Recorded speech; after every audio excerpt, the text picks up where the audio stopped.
Pourquoi cela arrive? Si cela arrive, pourquoi? Parce que quand on vient à l'église, nous ne venons pas d'abord pour chercher la parole de Dieu, nous venons d'abord chercher la satisfaction de nos intérêts ou de nos propres désirs. Et c'est ça le problème. Ce qui fait de toi un bon chrétien, une bonne chrétienne, quand tu viens à l'église, tu écoutes la parole de Dieu, tu saisis cette parole de Dieu et tu la serres dans ton cœur. Et tu marches selon cette parole que toi tu as écoutée. C'est ça qui fait de toi un bon chrétien ou une bonne chrétienne. La Bible dit que la parole de Dieu est vie et esprit. C'est-à-dire, il y a la vie et l'esprit de Dieu dans cette parole de Dieu. Et quand tu viens, tu écoutes cette parole et tu la serres dans ton cœur, automatiquement, elle doit porter un changement et une transformation. Pourquoi? Parce que c'est la vie et l'esprit de Dieu que tu fais pénétrer au-dedans de toi. Et ça amène une vie nouvelle en toi. Bien-aimé, il n'y aura aucun pasteur, il n'y aura aucun frère qui va te pousser de venir à l'église ou de venir dans les séances de prière. Pourquoi? Parce qu'il y a une vie nouvelle. C'est la vie de Dieu et l'esprit de Dieu que tu fais entrer au-dedans de toi au travers de cette parole. Et ça, c'est cette vie qui va te pousser à chercher d'abord les choses d'en haut. Comme dit la Bible, cherchez d'abord le royaume des cieux.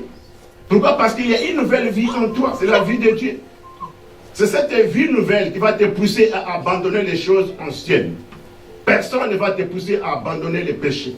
Mais c'est la vie de Dieu, l'Esprit de Dieu, au travers de cette parole que tu viens écouter, que tu fais entrer au-dedans de toi, qui va te pousser à abandonner les choses anciennes. Alléluia, amen. Il n'y a rien d'autre, sinon que c'est la parole. Ce n'est que la vie de Dieu qui fera de toi la nouvelle création. Ce n'est pas en vain, nous disons qu'en Christ, toutes les choses anciennes sont passées, toutes choses sont devenues quoi? Nouvelles. Bien aimé, on vient à l'église, on vient prêcher la parole de Dieu pour apporter la lumière de Christ à nous. Et non autre chose. Et c'est vraiment important. Quand on vient à l'église, on se concentre et on soit attentif à la parole de Dieu. La femme samaritaine, dans le livre de Jean 4, lorsqu'elle avait rencontré Jésus, lorsqu'elle avait demandé cette eau vive de la part de Christ, il a bu cette eau vive. La vie de cette femme a changé complètement. Elle qui avait une mauvaise vie, elle était qu'une prostituée, mais lorsqu'elle avait rencontré Jésus, lorsqu'elle avait bu cette eau-là, sa vie a changé complètement. Alléluia. Elle n'est plus restée la même femme, mais elle a changé complètement. Elle n'avait plus soif d'aller se prostituer. Elle n'avait plus soif d'aller chercher le mari d'autrui. Pourquoi? Parce qu'elle avait rencontré Christ. Elle avait bu de cette eau vive. Et l'eau vive a coulé dans ses entrailles. Elle a changé complètement. Ça fait combien d'années que nous sommes dans le Seigneur, on vient à l'église. Mais si on peut de voir notre vie, on dirait comme s'il n'y a pas vraiment un changement, il n'y a pas vraiment une transformation. Qu'est-ce que la Bible dit dans Proverbe 4, de 20 à 22? On va lire ça et on va aller dans la profondeur. Proverbe 4, de 20 à 22.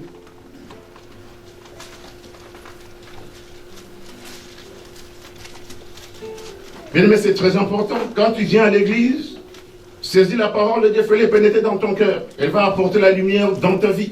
Parce que si on éteint la lumière, ici sera obscur complètement. Amen. Et quand on allume la lumière, les ténèbres vont disparaître. Pourquoi? Parce que les ténèbres étaient impuissants devant la lumière.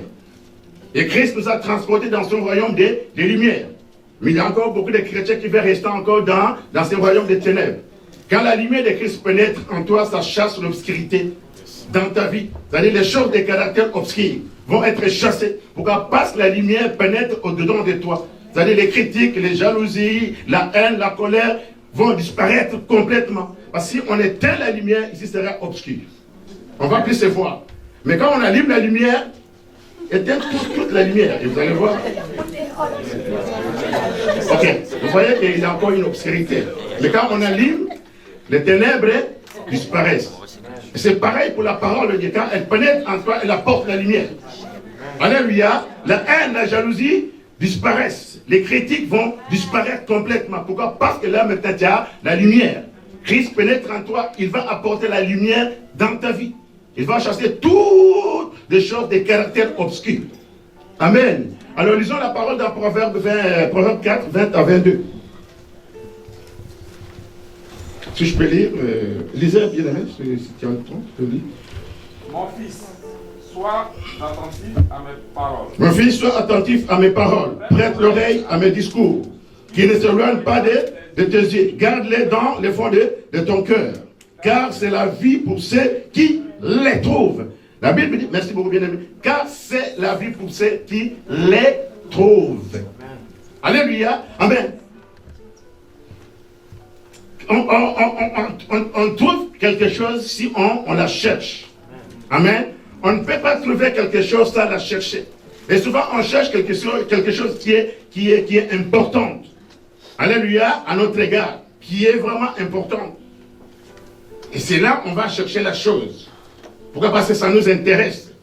Si tu as besoin d'une information, et que la personne qui a cette information que toi tu as besoin, et qui habite Toronto, et que toi tu es ici en Montréal, tu feras le tout pour aller à Toronto, pour aller chercher quoi? L'information que toi tu as besoin. Pourquoi? Parce que tu en as besoin. Alléluia, tu vas faire par tous les moyens d'aller chercher la personne. Et quand tu vas trouver la personne, et la personne va te donner quoi? Les informations que toi tu as besoin. Amen. Pourquoi? Parce que tu en as besoin. Pourquoi? Parce que ce sont des informations très importantes pour toi. Bien aimé, je suis en Angola. Je suis angolais. Et je vois comment les gens de l'Afrique de l'Ouest, de la Guinée, du Sénégal, ils viennent en Angola pour aller chercher quoi? Les diamants. Les diamants. Et les diamants, on ne les trouve pas sur la surface de la terre. Il faut aller dans les profondeurs. Il faut aller chercher les diamants. Il faut creuser, perforer la terre. Les pétroles, c'est pareil.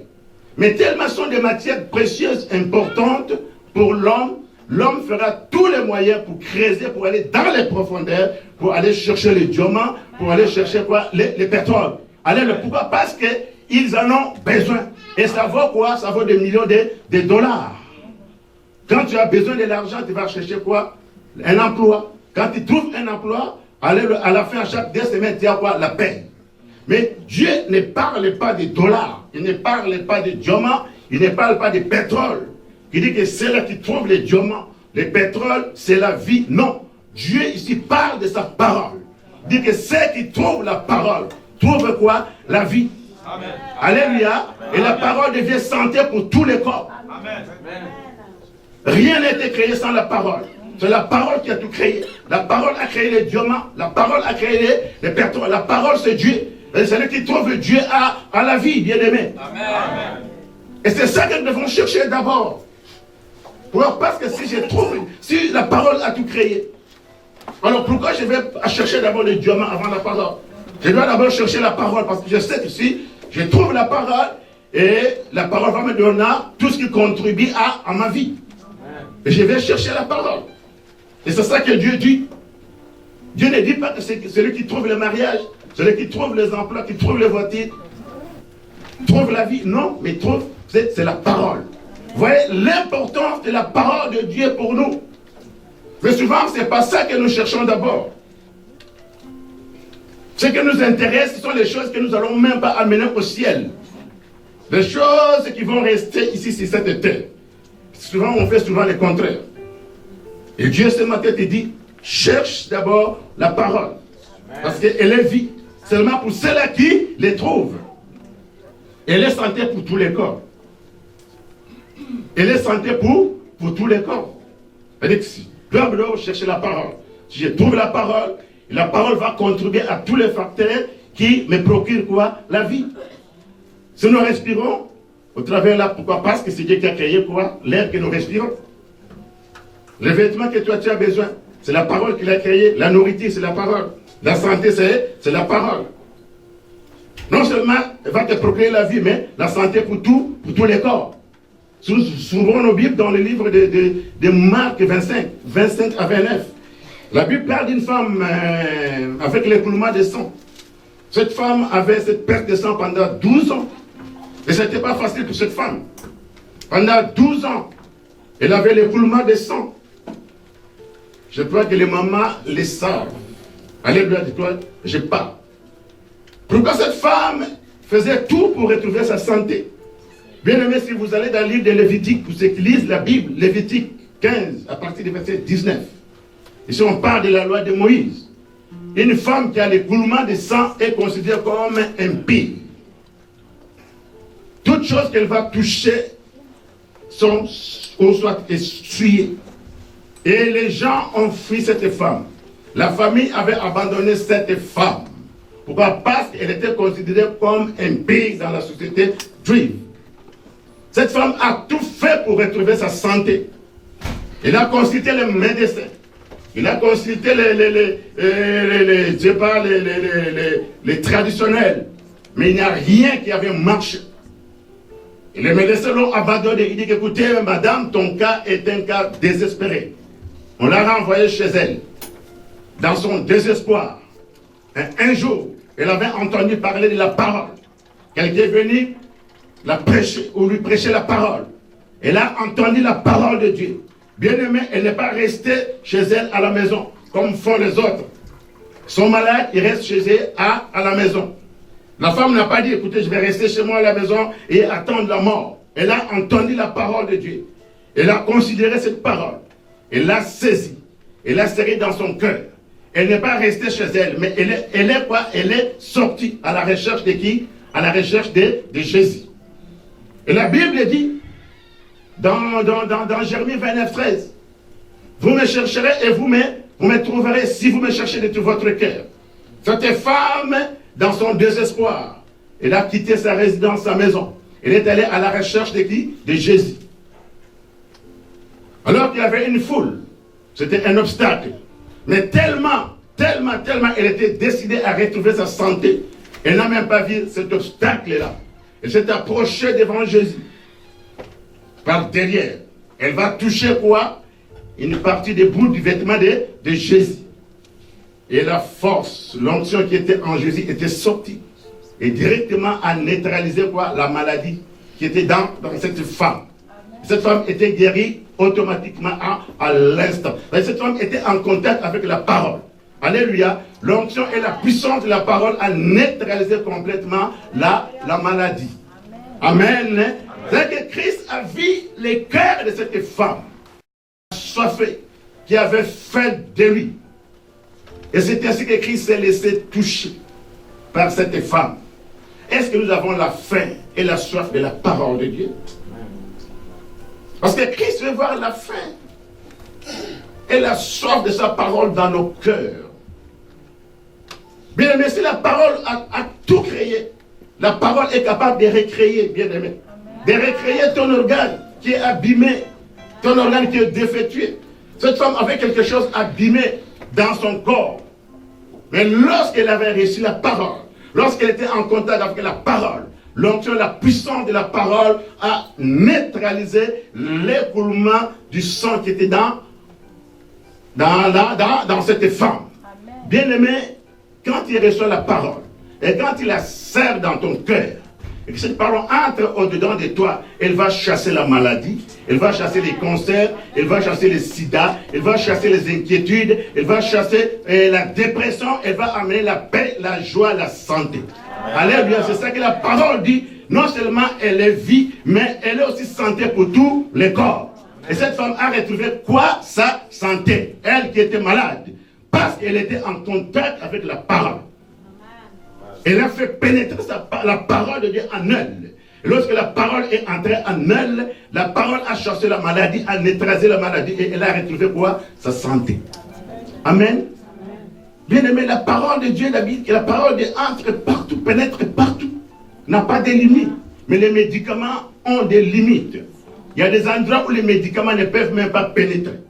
Mais la parole de Dieu est comme une épée à double tranchante. Elle pénètre, elle est vivante, elle est efficace. Elle pénètre partout. Là où les médicaments ne peuvent pas pénétrer, la parole de Dieu pénètre. Et elle guérit, elle touche là où ça fait mal. La Bible ne me dit pas que cette femme était à l'hôpital, elle a été opérée. Et pourtant les médecins l'ont renvoyée chez elle. Mais lorsqu'elle est allée rencontrer Jésus, elle était en contact avec la parole. La parole est pénétrée au-dedans d'elle. La parole a chassé la maladie. Et cette femme était guérie complètement. Pendant que les médecins, ce n'est pas mauvais. C'est Dieu qui a donné la sagesse, l'intelligence aux médecins. Alléluia. Les médecins peuvent guérir selon l'intelligence que Dieu les a donnée. Mais la parole de Dieu, quand elle vient, elle guérit sans bistouri, sans effet secondaire. Amen. Mais quand toi, tu prends les médicaments, les médecins te disent, écoutez, il y a des effets secondaires. Et puis il guérit avec les produits chimiques, avec la chimiothérapie.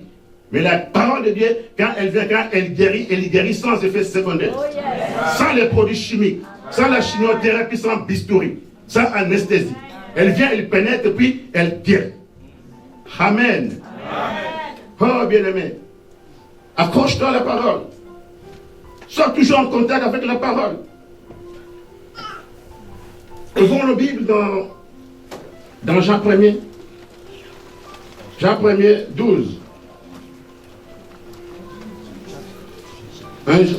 Jean 1er, 12. On parle de 1 Jean. Jean 1, 12.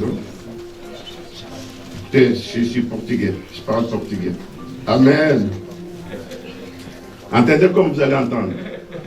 Amen. Jean 1er, Jean 1, c'est pareil. Je crois que vous avez compris.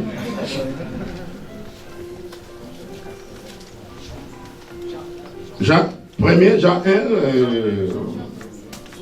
12. Ok.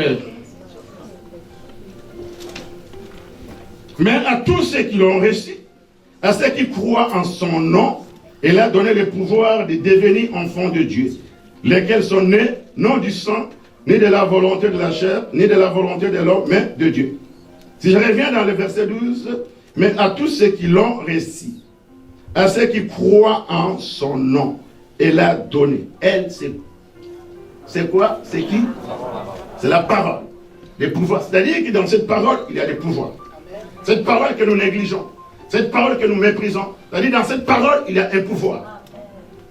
Et c'est ce pouvoir qui nous a donné le droit de devenir enfant de Dieu. Mais ce n'est pas tous les enfants de Dieu qui ont ces pouvoirs. Ou le pouvoir n'exerce pas dans tous les enfants de Dieu. Vous savez que lorsque Dieu a créé l'homme, il l'a placé dans le jardin d'Éden. Il a déclaré, il a fait des déclarations. Il a béni l'homme. D'écouter, règne, domine et assujettit. Amen. Dans Genèse 1er, 28. Vous allez lire ça à la maison. Mais le règne de Dieu ne vient pas vers nous sans la parole de Dieu. Alléluia. Je dis et je répète, le règne de Dieu ne vient pas vers nous sans la parole de Dieu. Sans la parole de Dieu, on n'a pas la capacité de régner. On n'a pas la capacité de régner. Ne disons-nous pas qu'avec Dieu, sans Dieu, nous ne pouvons rien faire. Qu'avec Dieu, nous ferons quoi? Des exploits. Et Dieu écrasera qui? Nos ennemis. Alors, sans la parole, nous ne pouvons rien faire. Sans la parole, il n'y a pas des exploits. Sans la parole, on ne peut pas écraser nos ennemis. Alléluia. Amen. Parce que Dieu est lié à sa parole. Dieu, il est la parole. Pour écraser nos ennemis, il faut que nous ayons quoi? La parole. Avec la parole, on va écraser les démons. On va écraser les sorciers. On va écraser les sida. On va écraser les cancers. On va écraser la haine. On va écraser la colère. Mais sans la parole, c'est-à-dire les cancers vont nous écraser. Les sida vont nous écraser. Les démons vont nous écraser. Les sorciers vont nous écraser. Alors, avec la parole, nous allons faire quoi? Des exploits. Avec la parole, nous allons écraser nos ennemis. Nous allons écraser les démons. Nous allons écraser les sorciers. Avec la parole. Alors, quand nous méditons la parole, nous devons faire attention de ce que nous méditons. Parce qu'on peut lire la parole comme un journal sans rien comprendre. Alléluia. Amen. La parole a un pouvoir. On vient de le lire.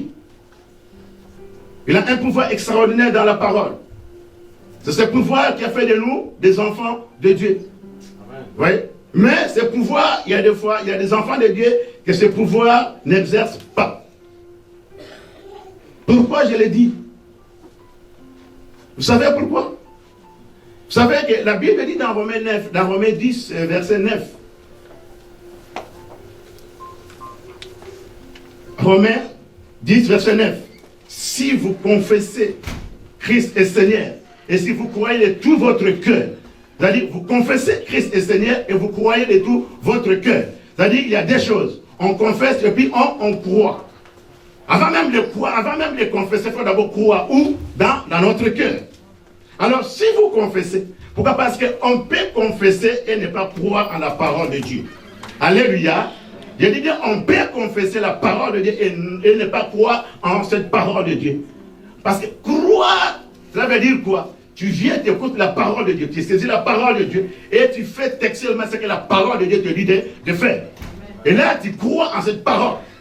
Tu confesses et tu crois. Alors, quand tu fais les deux choses, tu confesses et puis tu crois dans le vrai sens. C'est pas croire en haussant la tête que je crois, parce que les sorciers croient. Alléluia. Les sorciers croient, les démons croient aussi en la parole. Mais ils ne se répandent jamais. Ils confessent, mais ils ne croient pas en cette parole. Ils ne mettent pas en pratique la parole. Alors quand tu confesses et tu mets en pratique la parole de Dieu, et là maintenant il y a une communion entre toi et la parole. Alléluia. Il y a une communion entre toi et Dieu. Pourquoi? Parce que la parole c'est Dieu lui-même. Alors quand tu confesses, tu mets en pratique ce que la parole de Dieu te dit de faire, là il y a une communion entre toi et la parole, entre toi et Dieu. Et c'est en ce moment que la parole va commencer à exercer son pouvoir, sa puissance et son efficacité dans ta vie. Alléluia. Amen. Est-ce que vous me comprenez? Amen. J'ai bien dit que la vérité est pour ceux qui aiment le changement. Je veux que nous puissions changer. Nous ne voulons pas être des chrétiens, simplement des théories.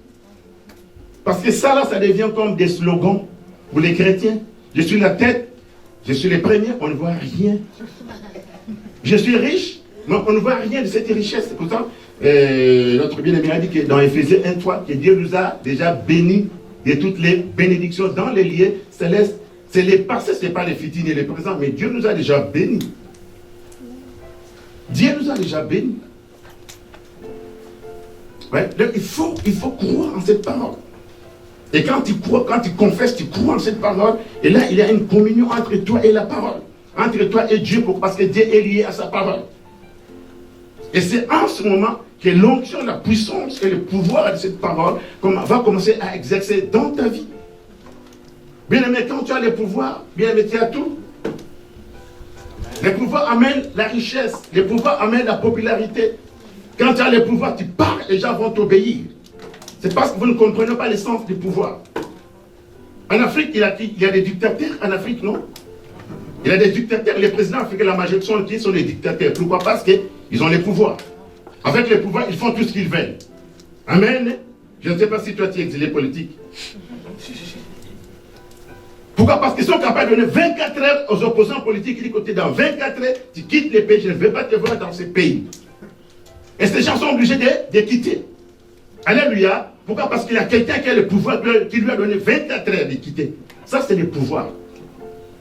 C'est les pouvoirs. Ça, c'est l'exemple. Beaucoup de gens, il y a beaucoup d'exilés politiques.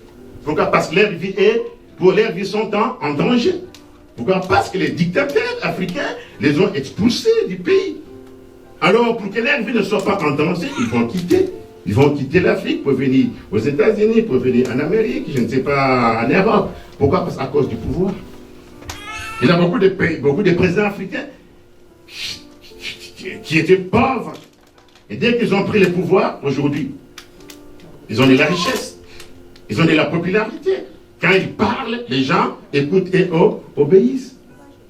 À cause du pouvoir. Oui. Mais les pouvoirs sont des pouvoirs, vient d'eux-mêmes, ou soit vient du peuple. Mais ton pouvoir vient d'où? Vient de la parole de Dieu, à partir de l'élection de Dieu en tant qu'enfant de Dieu. C'est-à-dire que ton pouvoir est éternel. Est éternel. Vous voyez? Alors, pourquoi ce pouvoir n'agit pas à nous? C'est parce que nous méprisons la parole de Dieu, parce que nous négligeons la parole de Dieu. Souvent, je vois dans des prières, des combats, Quand nous chassons les démons, quand nous chassons l'esprit des sorcelleries, l'esprit d'infirmité, des maladies, tout ça. Écoutez, nous crions fort, nous gesticulons, nous prions, je ne sais pas, la position de combat.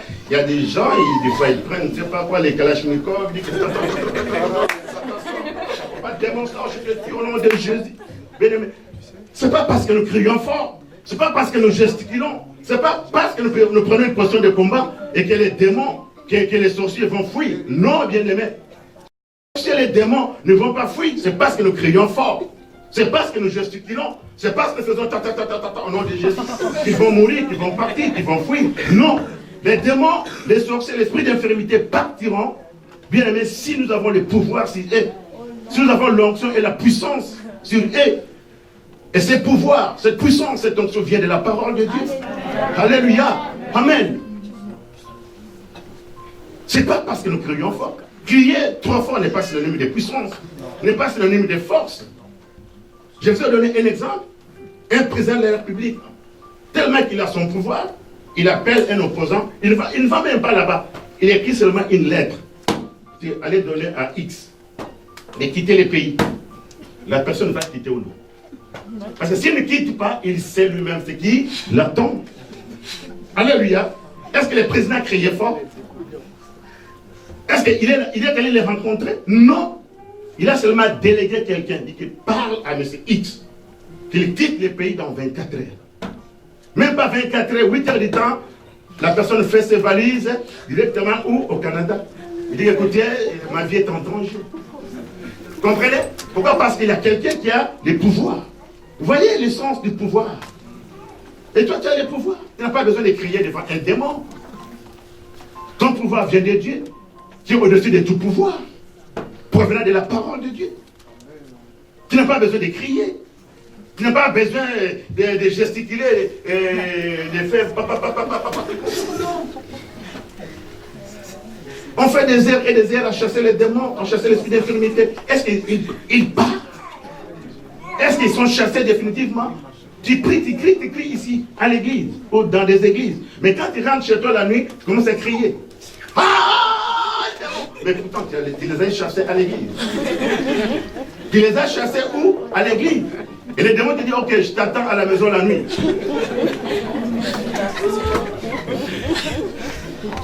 Alléluia. Et pourtant, tu les as massacrés. Hein? Tu sais que mon nom de chaise. Mais la nuit, écoutez, moi je t'attends là. La journée, oui, mais la nuit, là, je t'attends à la maison. Quand on était la lumière, tu ne peux pas dormir. Ah, mais on pourrait la... Mais non, mais tu les as chassés à l'église.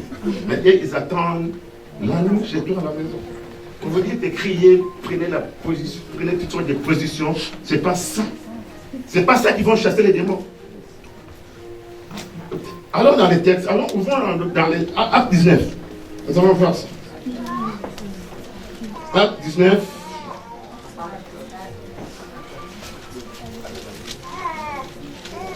Actes 19. Verset 14.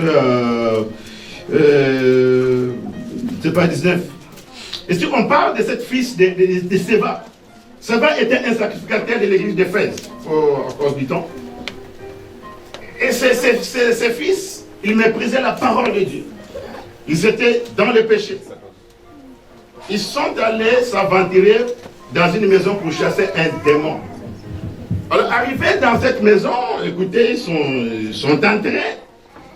Alors, le monsieur qui avait le démon, ce n'était même pas le monsieur qui a ouvert la porte, c'est le démon lui-même qui a ouvert la porte. Encore. Les démons ouvrent la porte. Il les a fait entrer, ils étaient 7. Il les a fait entrer. Alors, les démons les demandent, qu'est-ce que vous êtes venu faire ici? Ah non, ça c'est l'homme qui parlait, mais c'est les démons qui parlaient au travers de cet homme. Parce que les démons parlent, vous savez? Parce que quand tu es envoûté par un démon, c'est le démon qui va agir à ta place. C'est-à-dire qu'il y a une force étrangère qui pénètre en toi et qui te commande et qui te dirige. C'est ça que les gens font de n'importe quoi. Mais ce ne sont pas eux, mais ce sont les démons. Alléluia, qui agit en eux. Et les démons vont ouvrir la porte. Dis ok, merci. Entrez. Ils sont entrés. Ils Ils ont commencé au nom de Jésus, au nom de Jésus, au nom de Jésus. Bah, sors, esprit impie, esprit je ne sais pas qui, tout ça, sort, on ne veut plus te voir dans la vie de cet homme. C'est le démon qui s'est reposé, il était bien là dans sa maison, tout inclus, bien climatisé.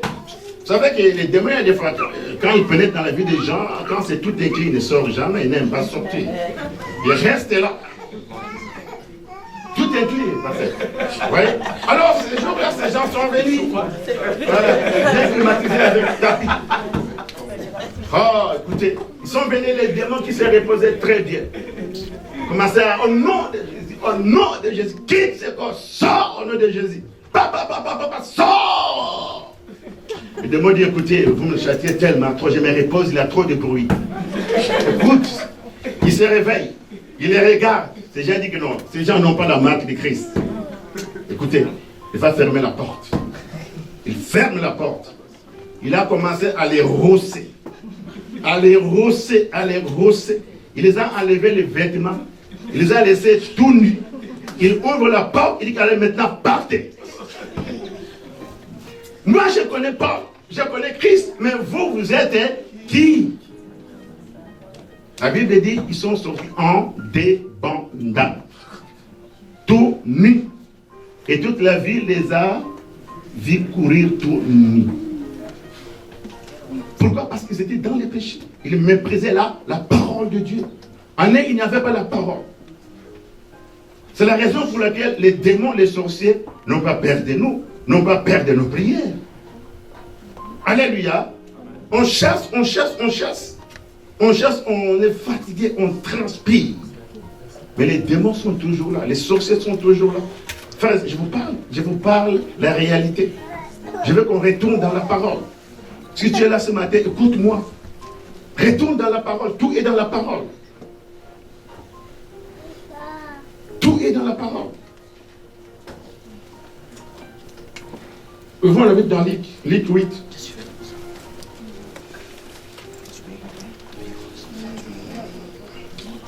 Luc 8.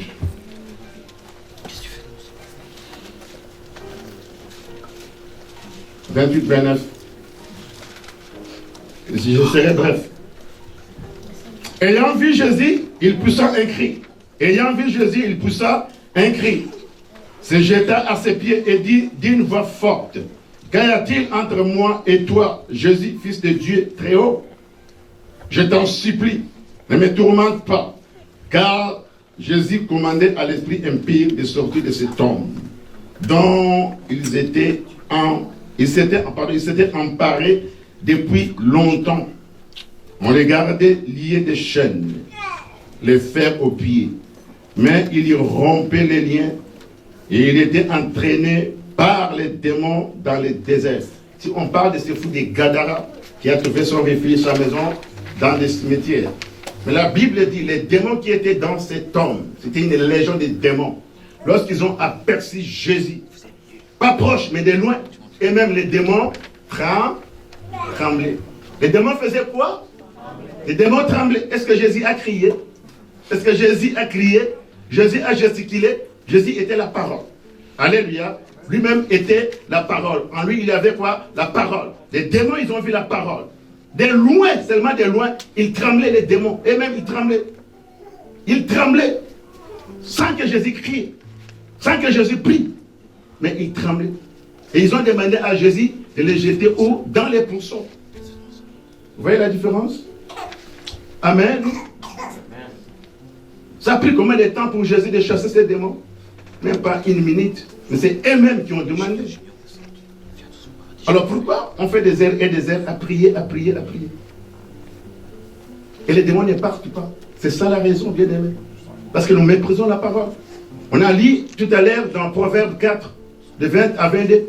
Mon fils, sois attentif à mes discours. Les gens ne sont pas attentifs à la parole de Dieu. Quand on prêche la parole de Dieu, il y a des gens dont les cœurs sont encore éloignés. L'esprit n'est pas ici. C'est le physique qui est ici. Et pourtant, Dieu te parle. Sois attentif à mes discours. Et la preuve en est ici. Pendant que je prêche, il y a l'esprit qui me dit qu'il y a des gens, l'esprit est encore ailleurs. Ce n'est que le physique qui est ici. Parce qu'on n'est jamais, on n'est pas attentif à la parole. Et la parole, c'est la vie pour toi, bien-aimé. Les gens, parce que les gens croient et que nous aurons la vie éternelle. Quand après la mort, nous irons au paradis. Là, nous allons, je ne sais pas, des maisons, je ne sais pas, luxueux, je ne sais pas, des routes pavées en or. Bien aimé, la vie éternelle commence déjà ici-bas. Si Dieu ici ne te connaît pas, toi tu vas te connaître là au ciel, quand tu vas mourir. C'est maintenant. C'est ça la vie éternelle. C'est maintenant. C'est ça la vie éternelle. Amen. Parce que beaucoup de chrétiens pensent que non, j'aurai la vie éternelle quand je vais mourir. Mais non, c'est maintenant. Ça, c'est ça la vie éternelle. Ça. Et que nous méprisons, que nous négligeons. Ton aujourd'hui qui va déterminer ton lendemain. Là où toi tu iras. N'attends pas de mourir. Elle dit que non, je vais mourir, là je vais aller au ciel. C'est maintenant. Si Dieu ne te connaît pas, ici-bas, c'est là où il va te connaître. C'est impossible. Vous comprenez? Retournons dans la parole. Retournons dans la parole. Je ne vais pas ici pour prier pour que tu tombes. Ça ne sert à rien, on va t'imposer le mec, tu tombes, mais après, tu es toujours la même personne. Ça sert à quoi? Attends, mais de recevoir la parole qui te change, qui te transforme. C'est vraiment important. Jésus n'a pas crié, mais les démons eux-mêmes tremblaient. Ils tremblaient. Mais souvent nous critiquons les pasteurs, nous critiquons l'église. Ah non, il n'y a pas l'onction, il n'y a pas la puissance. Écoutez, arrêtons avec ça. Vérifie d'abord ta vie.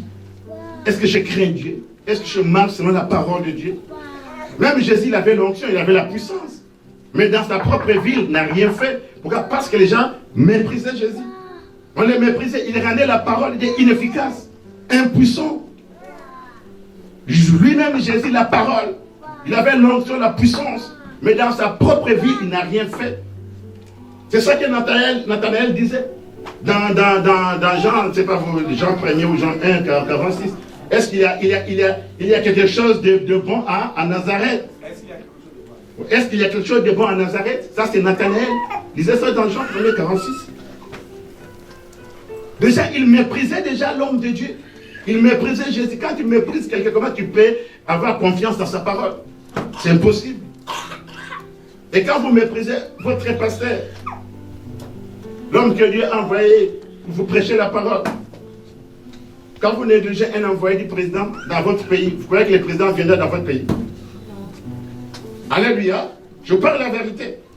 Quand vous négligez un envoyé du président chez vous, dans votre pays, et vous croyez que le président de la République de ce pays viendra chez vous, quand vous négligez votre pasteur, vous croyez que la présence de Dieu va se manifester en vous?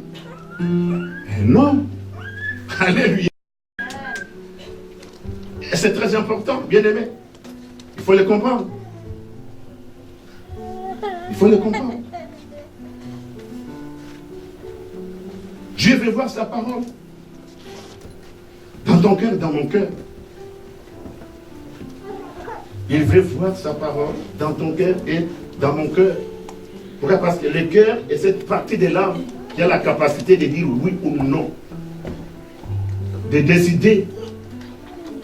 D'accepter ou de ne pas accepter. Les yeux voient, mais c'est le cœur qui décide. Alléluia.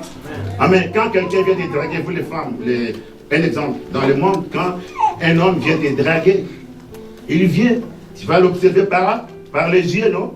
Mais qui va décider que c'est quoi? C'est lequel qui va décider, non? C'est lequel qui va décider? Il avait dit, ah non, mais cet homme, je le déteste de tout mon cœur. Ah, je n'aime pas voir cet homme. Ah, mon cœur. Comprenez? Ève, il a apprécié le fruit. La Bible dit qu'elle aimant, elle a vie. Et puis elle aimant le fruit. C'était où? C'est dans son cœur. Dieu veut voir l'amour de sa parole dans ton cœur. Dans mon cœur. Cette soif. C'est ça que Dieu veut voir. Parce que Dieu regarde au cœur. Écoutez, le principe des miracles, c'est quoi? Quand tu fais ce que la parole de Dieu te dit de faire. C'est ça le principe des miracles. L'Esprit de Dieu agit. Quand agit au Père, quand il voit sa parole dans ton cœur. Souvent on fait le contraire. Souvent on fait le contraire, nous les chrétiens. Laisse-moi te parler ce matin. Je veux que tu sors d'ici avec une conscience, avec une bonne conscience. Et que tu retournes dans la parole. Souvent, on fait le contraire. Nous prions, nous prions, nous prions. Vous savez que la prière, chez la plupart des chrétiens, c'est parce que Dieu donne-moi le mari. Dieu donne-moi de l'argent. Dieu donne-moi la maison. Dieu donne-moi les papiers. C'est ça la prière. Je vous parle la vérité. Souvent, c'est ça la prière dans la vie de beaucoup de chrétiens. La prière n'a jamais été un temps de communion avec Dieu, un temps d'intimité avec Dieu, mais sinon qu'un temps pour demander à Dieu. Seigneur, donne-moi, donne-moi, donne-moi, donne-moi, donne-moi. On n'a jamais prié, Seigneur, envoie les ouvriers dans ta moisson. Parce qu'il dit que pour te prier, parce qu'il dit que la moisson est grande, il appelle 12 ouvriers. Il appelle 12 ouvriers. Seigneur, envoie les ouvriers dans ta moisson. Mais souvent, on ne prie pas ça. Mais quand on prie, des prières égoïstes. Seigneur, donne-moi ça, donne-moi ça, donne-moi ça. C'est ça la prière chez les chrétiens. Et nous mettons la parole de côté. Je vais vous poser une question. Vous avez vu quelqu'un, un semeur, je ne sais pas, un cultivateur qui n'a pas semé les grains de maïs et puis s'attend à la récolte, au temps de la moisson? Répondez-moi. Vous avez vu quelqu'un qui n'a pas semé le maïs et puis prier, Seigneur, donne-moi 50 sacs de maïs? Il va gêner, il va prier, il gêne, il prie pendant des années, pendant 21 jours. Et Dieu va écouter, Dieu va exaucer. Aidez-moi. Aidez-moi. C'est réaliste. Pourquoi? Parce qu'il n'a pas semé ou elle n'a pas semé. Il peut prier, elle peut prier pendant 21 jours de jeûne et de prière. C'est zéro. La loi de la semaille et de la récolte. La parole est une semence. Nous devons semer cette parole de Dieu dans nos cœurs et continuellement. Alléluia. Pas seulement un jour, mais continuellement. Nous devons demeurer dans la parole. Jean 15, verset 7, qu'est-ce que la Bible dit?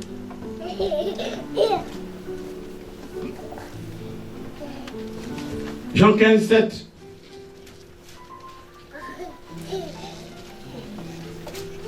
Si vous demeurez en moi et que mes paroles demeurent en vous, demandez ce que vous voudrez et cela vous sera accordé. Alléluia. Amen. Si vous demeurez en moi et vous demeurez en ma parole, nous devons demeurer dans la parole.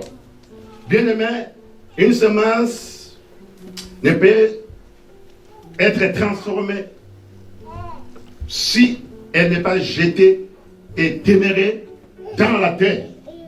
Vrai ou faux? Tu vas semer une semence puis tu vas retirer la semence, ça ne donnera aucun résultat. Mais il y aura les résultats quand tu jettes la semence dans la terre et tu la laisses demeurer dans la terre pendant longtemps et tu verras là les résultats. C'est pareil pour la parole de Dieu. Quand la parole de Dieu demeure dans ton cœur, qui est cette terre noire et fertile que Dieu nous demande, quand tu la jettes, tu la serres dans ton cœur et tu la laisses demeurer continuellement pendant longtemps, et c'est ainsi que la parole de Dieu sera efficace, sera puissante, sera vivante dans ta vie. Et non, tu la laisses pénétrer un jour dans ton cœur et puis après demain, tu vas rejeter cette parole. Souvent, c'est ça que nous faisons.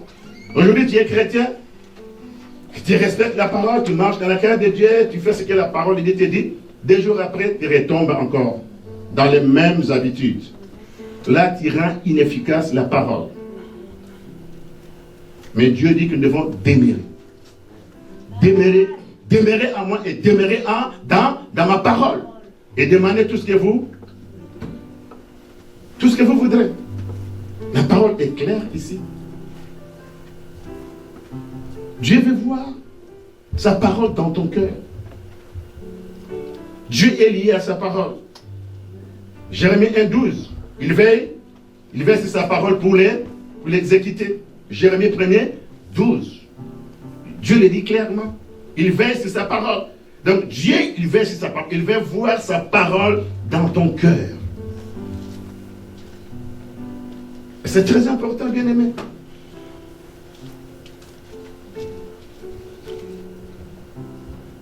Le principe du miracle, c'est ça. quand tu fais ce que Dieu te dit de faire. C'est ça le principe du miracle.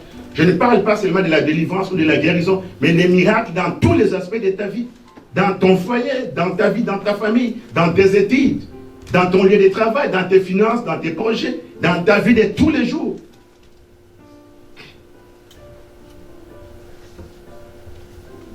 Dans la vie de tous les jours. Vous savez, Dieu, quand il a envoyé sa parole à Marie, son sein était vierge, non, pasteur?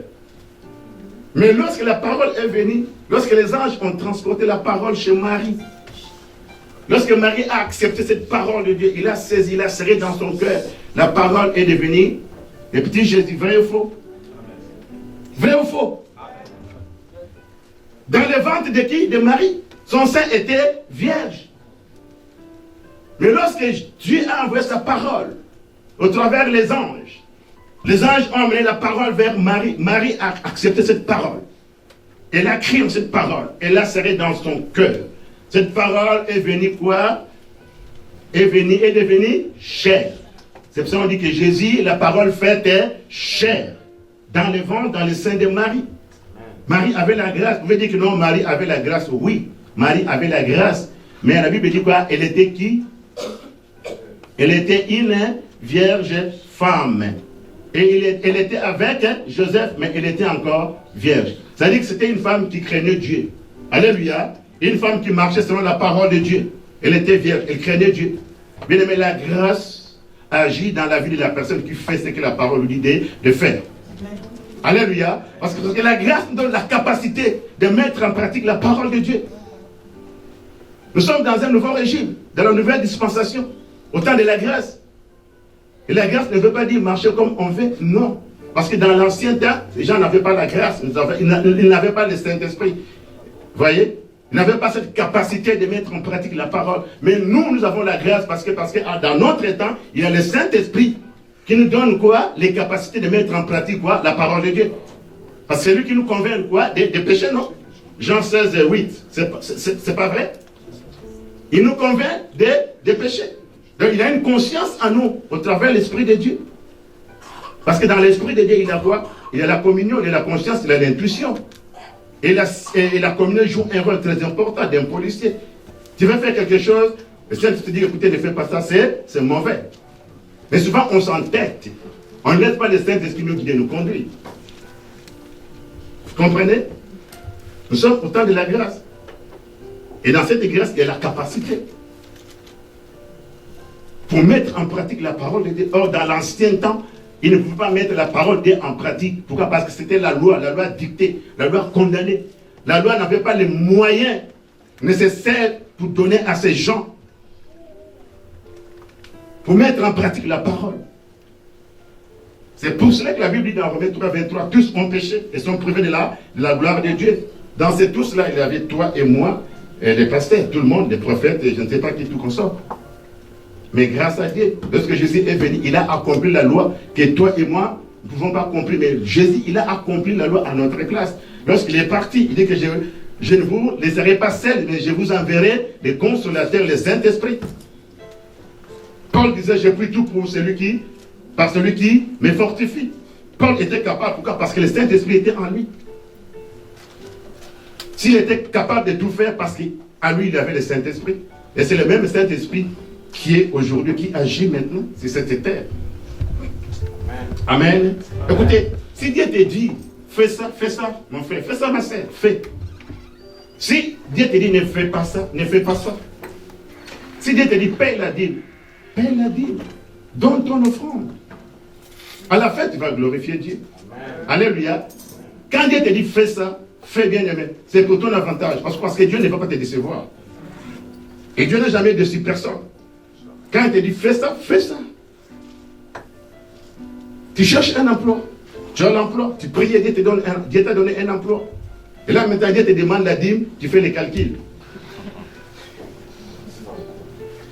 On fait les calculs. Pourquoi? Parce que ici au Canada, il y a trop de planification dans la tête. On marche avec des calculs. Mais si tu gagnes $700 après 2 semaines, Dieu te dit que tu te donnes $70, tu vas rester avec $630, non? Vrai ou faux? Mais pour donner les $70, c'est un problème. Amen. Alléluia. Amen. Et puis tu pries, Seigneur, donne-moi, donne-moi, donne-moi. Souvent, nous ne recevons pas à cause de ça. Notre infidélité. Si tu as trop prié, Dieu te donne un emploi. Donne ce qui revient à ton Dieu, ça devient un problème. Mais quand Dieu te dit, fais ça, c'est très important. Nous allons l'oublier dans Luc 5. 5 à 6.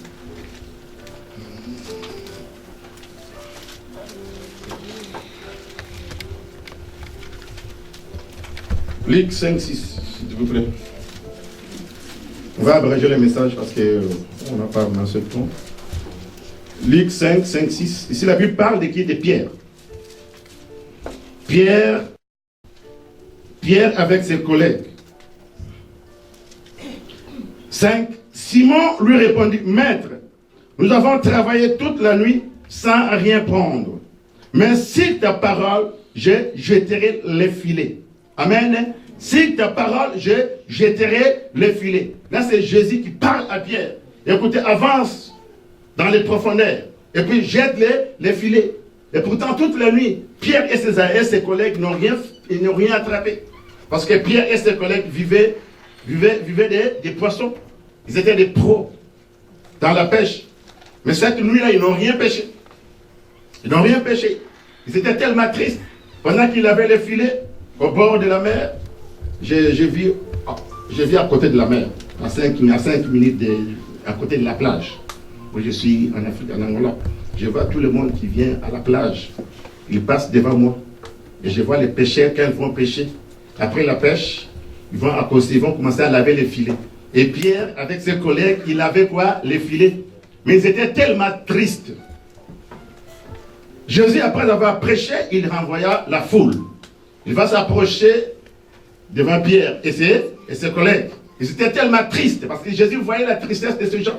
Jésus était 100% Dieu, il était 100% homme. Comme vous êtes ici là, Dieu sait et Dieu connaît la tristesse et la joie, la tristesse, les inquiétudes, je ne sais pas, la paix dans les cœurs de chacun ici. Alléluia. Amen. Jésus savait. Il s'est approché d'eux. Il dit, écoutez Pierre, qu'est-ce qui se passe?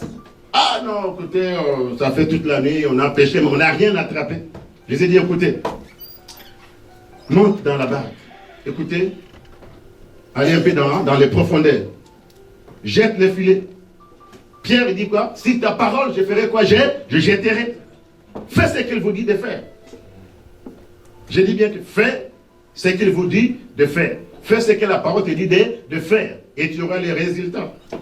Si ce n'est pas aujourd'hui, mais c'est écrit dans son agenda. Dieu l'a écrit dans son agenda. Au jour exact, tu vas recevoir ce que toi tu as besoin. Mais ton problème, c'est quoi? C'est de faire ce que Dieu te dit de faire. Et lorsque Pierre, il dit que Seigneur, si ta parole, je jetterai. Et lorsqu'il a jeté les filets, Pierre n'a pas attrapé les poissons. Amen. Qu'est-ce que la Bible dit dans Isaïe 55, 10, 11? Parole de Dieu ne rentre pas, ne retourne pas à lui sans pourtant accomplir ses desseins. Isaïe 55, 10, 11. Dieu veut sa parole. Et lorsque Pierre a jeté, ils ont attrapé quoi? Les poissons en abondance. C'est-à-dire la parole a amené en abondance les poissons. Écoutez, quand tu viens à l'église, tu demandes une maison, tu demandes un mariage, tu demandes les papiers de ce pays. Écoutez, Dieu ne va pas te donner les papiers. Dieu ne va pas te donner une maison. Dieu ne va pas te donner un mariage. Mais Dieu va te donner quoi? Sa parole. Alléluia. Dieu va te donner sa parole. Est-ce qu'il a donné les poissons à Pierre? Il savait qu'ils avaient besoin de poissons. Mais Dieu leur a donné quoi? Sa parole. Il dit, écoutez, jette les filets. Est-ce que Pierre a discuté? Est-ce que Pierre a raisonné? Est-ce que Pierre dit, écoutez, toi tu es Dieu, tu es... putain, Pierre, c'est quelqu'un qui devrait perdre les poissons. Les poissons, pardon, mais il est revenu encore à pêcher. Vous voyez? Mais il n'a pas hésité. Il n'a pas dit, écoutez, c'est moi qui ai les professionnels, c'est moi qui connais. Alors, Pourquoi toi tu me dis de jeter alors que moi j'ai fait toute la nuit, je n'ai rien péché? Mais Pierre n'a pas discuté, Pierre n'a pas raisonné. Il a simplement accepté, dit que si ta parole, je jetterai. Lorsqu'il a jeté, il a attrapé quoi? Les poissons en abondance. Alléluia. Amen. Dieu ne va pas te donner les mariages. Dieu ne va pas te donner les papiers quand tu pries. Dès que tu finis la prière, quand tu sors, tu vois que non, la voiture ne va pas t'attendre dehors. Ou le mariage avec, je ne sais pas, une robe de mariage. Non, pas du tout. Mais cette parole que tu viens écouter maintenant là, c'est ça qui va amener quoi? Les mariages, les papiers, les voitures, les maisons, la santé, tout ce que toi tu as besoin. Amen. Alléluia. Amen. Et souvent c'est ça que nous pensons que dès qu'on vient au culte, durant la prière, on prie. Seigneur, donne-moi la voiture. Dès qu'on finit, amen, amen, la voiture est là. Non. Dieu te donne la parole. Amen. C'est à toi de mettre cette parole en pratique. C'est à toi de s'aimer cette semence. Quand tu sèmes cette semence, et puis tu arroses, et tu vas voir petit à petit, les papiers vont commencer à pousser. Les mariages vont commencer à pousser. Et autant convenable, tu vas récolter ton mariage, tu vas récolter l'emploi, tu vas récolter les millions de dollars que toi tu as besoin. Alléluia. Amen. Tu ne vas pas récolter du coup, mais petit à petit, ça va commencer à sortir, à pousser petit à petit. Toi, commencer simplement à arroser. C'est ça que font les cultivateurs dans nos pays. Ils vont semer. Les soirs, ils vont arroser. Petit à petit, la semence commence à pousser. Et autant convenable, quoi, ils vont récolter. Pourquoi? Parce qu'ils persévèrent. Chaque soir, ils vont... Mais ils habitent loin. Les champs, ils ne savent pas combien de kilomètres. Oui, mais chaque soir, je vais voir les mamans, ils prennent l'arrosoir, chaque soir, ils vont arroser. Ils ont la foi qu'ils ont semé, ils vont récolter, ils vont arroser. Et vous allez voir, quelques temps après, la plante commence à pousser petit à petit. Et autant de récoltes, ils vont récolter. Ou elles vont récolter. Elles n'abandonnent pas ou n'abandonnent pas. Pourquoi? Parce qu'ils ont quoi? Ils persévèrent ou elles persévèrent. Souvent, nous, on ne persévère pas dans la parole. On ne persévère pas dans la parole. On se décourage facilement. Vous savez pourquoi on se décourage facilement? Vous savez pourquoi? Pourquoi? Parce que pour nous, la foi est un moyen pour acquérir les biens matériels. Comprenez? C'est ça. La foi, ça devient un moyen pour avoir la voiture, un moyen pour avoir, c'est pas les biens matériaux. Mais qu'est-ce que la Bible dit? Mon juste, il ne vivra pas par la foi.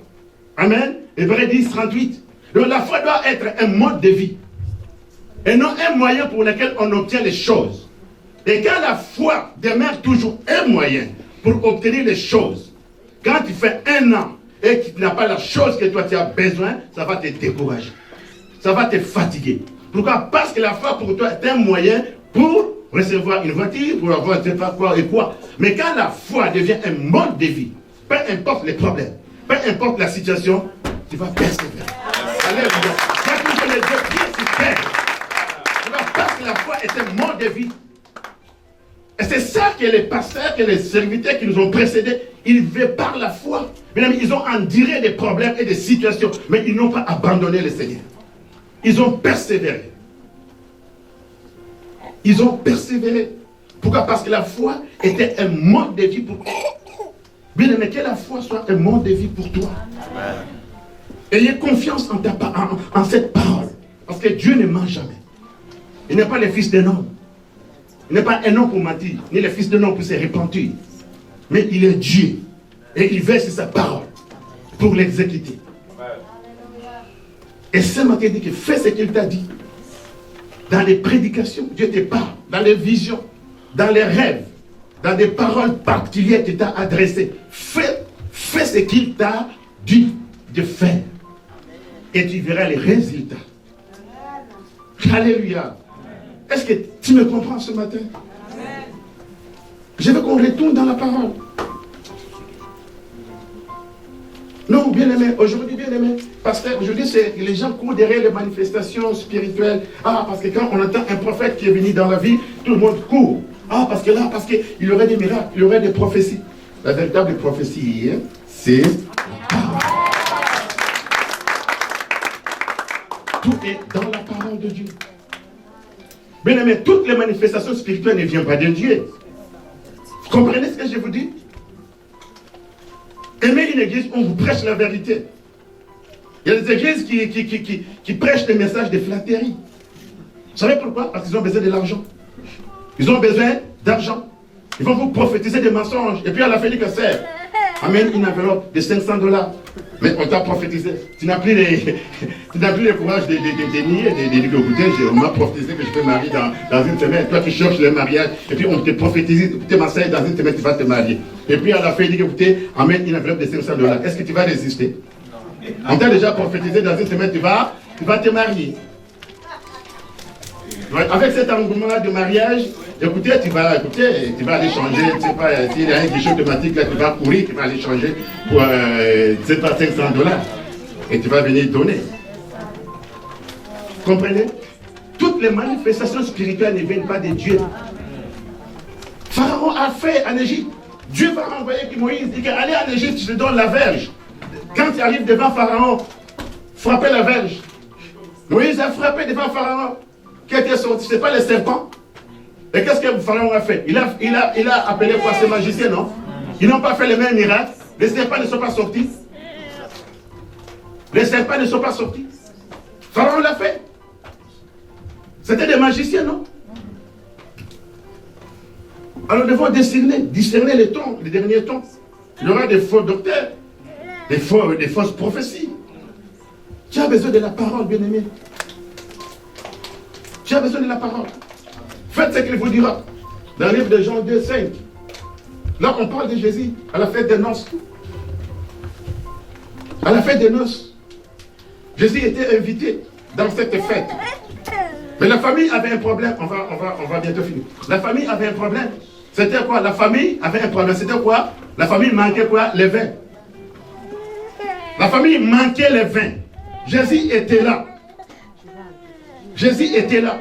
Bien aimé, les miracles ne se manifestent pas seulement dans l'église. Les miracles peuvent se manifester partout, même à l'extérieur de l'église. La fête ne s'est pas réalisée dans l'église, c'était dans un salon, salle de réception. Qui vit en nous? C'est Christ qui vit en nous, non? Et nous, il nous accompagne partout.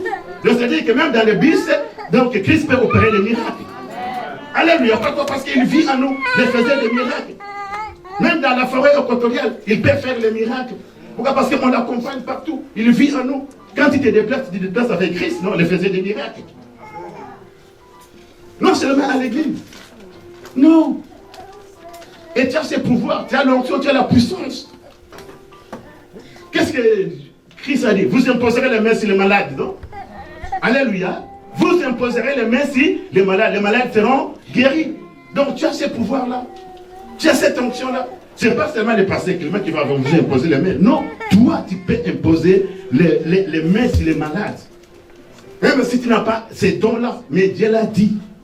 Tu peux imposer les mains sur les malades seront guéris. Christ a dit, je vous ai donné quoi? Le pouvoir de marcher sur les serpents, sur les scorpions, sur la puissance de l'ennemi, et rien ne pourra vous nuire. Christ nous a donné le pouvoir. Ce pouvoir est dans la parole. Ce n'est pas en dehors de la parole. Ce n'est pas en dehors de la parole. C'est dans sa parole. Ce pouvoir, c'est pour ça qu'il dit que beaucoup des enfants de Dieu, ce pouvoir n'agit pas. Pourquoi? Parce que nous méprisons la parole. Nous refusons la parole. Nous ne mettons pas en pratique la parole. Alors, ce jour-là, alors les gens manquaient du vin. La famille manquait du vin. Peut-être ici où tu es, il y a quelque chose qui te manque. Peut-être des mariages, peut-être pas de l'argent, l'emploi, tout ça. Mais pour cette famille, c'était le vin. Mais c'était une femme de chrétiens, c'était une fête des chrétiens. Parce que je suis certain que Jésus n'est pas allé dans une fête de motards. Sur un certain, ce n'était pas une fête de motards, ou des bandidos ou des ailes Saint-Georges. Mais c'était une fête des chrétiens. Mais il manquait du vin. Alors, la maman de Jésus, Marie, elle va parler à Jésus. Après, elle va tourner vers la foule. Et à l'attention de tout le monde. Et voyez ce jeune homme, faites ce qu'il vous dira. Alors Jésus va se lever, il va regarder tout autour de lui. il va voir quoi? Les vases. Les vases étaient là. Et puis l'eau était là. Alors Jésus va dire aux serviteurs, remplissez d'eau toutes ces vases.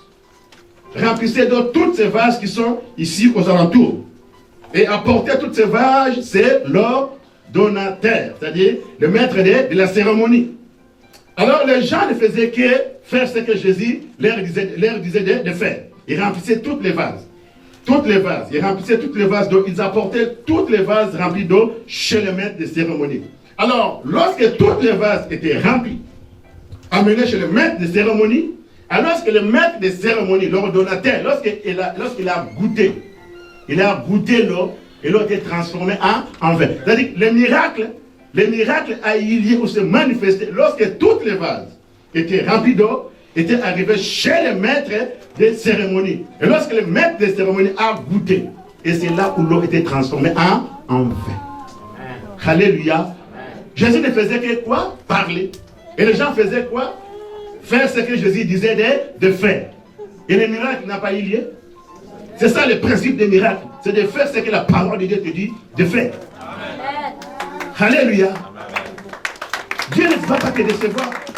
Il n'a jamais déçu personne. Quand tu fais ce que Dieu te dit de faire, ce que la parole de Dieu te dit de faire, les résultats sont certains. Et en ta faveur. Alors, la parole, l'eau c'est quoi? Parce que l'eau c'est la parole. L'eau c'est la parole. Les vases, c'est toi et moi qui a besoin d'être rempli, bondé de la parole de Dieu. Alléluia. Parce que quand la parole de Dieu est bondée dans ton cœur, elle va chasser tout ce qui est obscur. Elle va chasser la haine, la colère, et elle va amener une foi incroyable. Et de ta parole, ce sera les paroles de foi, les paroles d'amour, les paroles de justice. Parce que qu'est-ce qu'on dit? C'est de la bouche, c'est de l'abondance du cœur que la bouche parle. Alors, quand ton cœur est bondé de la parole de Dieu, bien aimé, quoi qui sortira de ta bouche? Ce sont les paroles de foi, les paroles d'encouragement, les paroles d'amour. Et puis, quand tu es bondé de la parole de Dieu dans ton cœur, automatiquement, ça va chasser la haine, ça va chasser les inquiétudes, ça va chasser la paix, ça va chasser quoi? La tristesse. Alléluia. C'est ça que Dieu a dit à Josué. Que ce livre de la loi ne s'éloigne point de ta bouche, médite les jours et nuits, et agis fidèlement tel qu'il est écrit dans cette parole. Alors, quand la parole de Dieu s'éloigne de nous, et c'est là où il y a des inquiétudes, c'est là où il y a la tristesse, c'est là où il y a la paix, c'est là où il y a toutes sortes de choses négatives. Pourquoi? Parce qu'on s'est éloigné de la parole. Mais quand tu es bondé de cette parole, et que la parole est proche de toi, bien aimé, il n'y aura plus des inquiétudes, il n'y aura plus la paix, ni la tristesse, ni les angoisses, ni la dépression. Pourquoi? Parce que la parole, quand elle est bondée dans ton cœur, elle va tout chasser, tout ce qui est négatif dans ta vie. Elle va amener la paix, la joie, la santé. C'est la raison pour laquelle des fois les chrétiens viennent à l'église, ne sont pas joyeux. Ils sont tellement attristés. Tu appelles un frère, ah, ma soeur, comment ça va? Ah, pasteur, ah, ça ne va pas. Ah. Tout le temps, il y a les ah, elle est A, elle est E, elle est I, elle est O, elle est I, elle est... Tout le temps. Alors, mais où est Jésus? Où est notre Jésus? Dans tout ça. Bien-aimé, retourne dans la parole. Médite ça jour et nuit. Parce que c'est Dieu qui a dit à Josué, dit que Josué ne veut pas que tu marches dans les erreurs. Je veux que tu marches selon cette parole. Et c'est là où tu vas avoir du succès et de la réussite. Bien-aimé, ce matin, Dieu veut te parler. Et te dit, médite cette parole, jour et nuit. Et mets ça en pratique. Et les résultats seront en ta faveur. Alléluia. Amen. Ça fait longtemps que Dieu te parle. Ça fait longtemps que Dieu te parle au travers des prédications, au travers des songes, au travers des visions, au travers des paroles de connaissance. Ça fait longtemps que Dieu veut te faire sortir de cette situation. Ça fait longtemps que Dieu veut te délivrer. Ça fait longtemps que Dieu veut te guérir. Ça fait longtemps que Dieu veut te donner le mariage. Ça fait longtemps que Dieu veut te donner les papiers de ces pays. Mais c'est parce que tu ne fais pas ce qu'il te dit de faire. Alors ce matin, il est venu te dire, fais ce qu'il te dit de faire. Et les papiers que tu attends, les mariages que tu attends, la guérison que tu attends, L'emploi que tu attends, bien aimé, si tu fais ce qu'il te dit de faire, dans peu d'état, tu auras les résultats. Acclamons le Seigneur parce qu'on entend.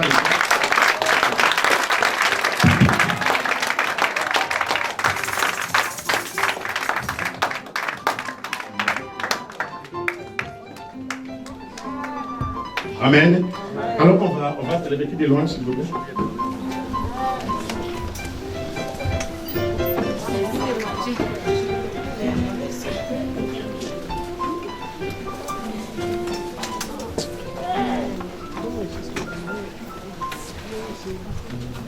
Alors vous allez m'excuser parce qu'il faut que je cours vite à l'église. On va écouter de loin, on va chanter. Peut-être qu'on aura les temps de prière à la prochaine, parce que j'aime beaucoup la prière. On manque les temps, on devrait prier pour chacun. Mais malheureusement, les temps nous manquent dans notre vie. Alors nous allons prier. Alors toi qui es là, tu es venu écouter la parole de Dieu. Alors ce matin, tu vas prendre la décision, tu vas te repentir. Tu vas prendre la décision. Dieu te dit ce matin. Dieu te dit ce matin, il est prêt à te bénir, il est prêt à te délivrer, il est prêt à te guérir, il est prêt à te bénir de toutes les bénédictions. Mais c'est parce que tu ne fais pas ce qu'il te dit de faire. Alors ce matin, tu vas te repentir sérieusement. Tu vas te repentir sérieusement et puis tu vas donner ta vie à Christ. Prie avec décision. Et que Seigneur, j'ai écouté ta parole. Et ta parole, la Bible dit qu'elle ne vient pas, elle ne retourne pas comme la pluie. Mais quand elle vient, elle arrose d'abord la terre. Elle ne retourne pas au ciel sans pourtant arroser la terre, dit Ésaïe. Alors ce matin, tu sais la vie que toi tu mènes. Tu connais ton cœur, la direction de ton cœur. Mais Dieu te dit ce matin, retourne dans la parole, confesse tes péchés et abandonne ces péchés. Abandonne tout ce que tu fais de mal. Et répands-toi ce matin. Demande pardon. Toi qui n'as jamais pardonné, tu as un cœur dur, un cœur qui n'a jamais pardonné, parce qu'on t'a fait du mal, ça fait des années et des années. Tu traînes encore toutes ces choses dans ton cœur. Et que ce matin, Dieu te dit, pardonne. Pardonne cet homme, pardonne cette femme, pardonne cette personne que tu as liée dans ton cœur. Parce que ça bloque la main de Dieu dans ta vie. Ça bloque Dieu d'exploser en toi. Dieu veut s'exploser en toi. Dieu veut te bénir. Dieu veut te propulser pour aller de l'avant. Bien aimé, si les démons freinent nos vies, Dieu est capable de propulser ta vie en avant. Dieu est capable. Si les démons, les sorciers de ta famille ont freiné ta vie, mais Dieu ce matin, il est capable de propulser ta vie de l'avant. Oh Père de gloire, Seigneur, Papa, ta parole ne rentre pas à toi sans pourtant accomplir ses desseins.